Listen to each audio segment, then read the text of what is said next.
Cela fait 2 ans que Vital Kamerhe n'avait plus franchi la barrière de la Cité de l'Union africaine. Près d'une semaine après son acquittement dans les dossiers des 100 jours, le tout premier directeur des cabinets du chef de l'État est venu rencontrer ce mardi soir le président de la République, Félix-Antoine Tshisekedi Tshilombo. Tout sourire, les chefs de l'État étaient visiblement heureux de revoir son ancien collaborateur et partenaire politique, lui aussi très ému. Comment ça va? Ça va bien, Excellence. Ça va? Quelle émotion. Trouvaille. Décontractés, les deux personnalités ont eu un entretien de 2 heures et pour Vital Kamerhe, la parenthèse 100 jours est vite refermée. Il est temps de renforcer les partenariats politiques et se mettre au service du peuple. L'émotion des retrouvailles, et puis je dis que Dieu est grand. Tant que tu crois, tu as la foi en Dieu, tout est possible. Et c'était aussi la joie de retrouver un partenaire politique. Ce sont là les premiers mots.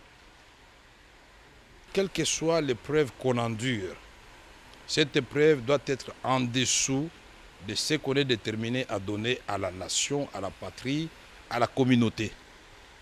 C'est en cela que nous allons gagner. Si chacun de nous, et il y a rares qui n'ont pas connu d'épreuves dans leur vie, ils doivent minimiser ces épreuves-là et dire ce que j'ai à donner à la patrie est bien au-dessus des preuves endurées. Pour moi, j'ai appris beaucoup de choses en prison.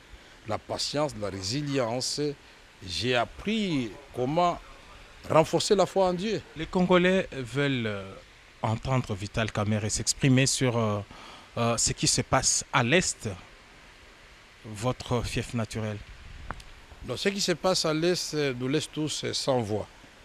Et chaque Congolais, digne de ce nom, ne peut que répondre à l'appel qui avait été lancé par le gouvernement, par le président de la République, pour que chacun de nous puisse œuvrer pour que la paix revienne dans notre pays. Et ce ne sont pas des ressources intellectuelles, ce n'est pas la sagesse, ce ne sont pas ces ressources-là qui manquent, mais nous devons revisiter notre outil de défense, le renforcer pour que nous puissions gagner des guerres. Mais il n'y a pas que l'option militaire, il y a l'option diplomatique, il y a des côtés humanitaires. Pendant que nous parlons, il y a les gens qui sont en train de dormir à la belle étoile.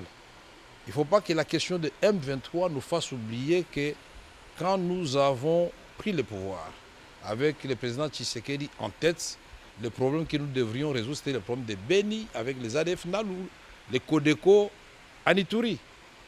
Est-ce que le M23 n'est pas une diversion pour nous faire perdre ces challenges que nous avions déjà presque gagnés? Et c'est dit, pour nous, nous devons mettre cela dans un cadre d'un plan bien étudié, à implanter dans le temps et dans l'espace. Il faut qu'il y ait des délais. Certains vous voient Premier ministre, d'autres vous voient à d'autres fonctions. Vous voyez où dans les prochaines semaines pour faire ce que vous dites aujourd'hui être en mesure de faire? Je me vois comme un citoyen congolais déterminé à aider son pays.